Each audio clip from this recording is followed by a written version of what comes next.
Coach Kushkin, final home game of the regular season. What does it mean for the seniors to be playing their final game here at Magnus Arena?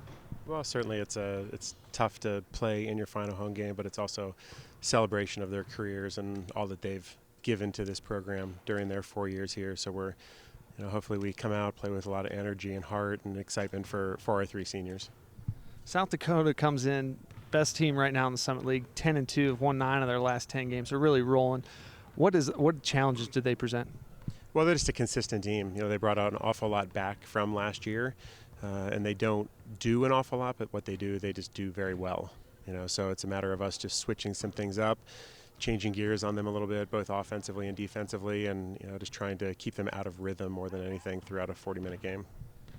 Kind of a tale of two halves in the first game when you guys played each other.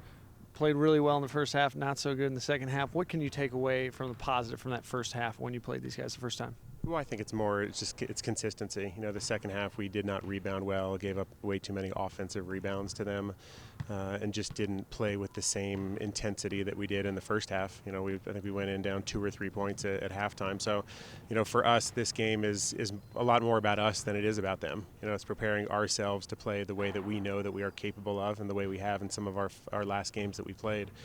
Just finding some consistency on both ends of the court. And talking about the Pioneers, what are going to be the keys? Shooting from the outside, getting the ball inside, getting the free throw line. What are going to be the keys for the Pioneers? Well, I think the number one thing for us is to force them to run half-court offenses.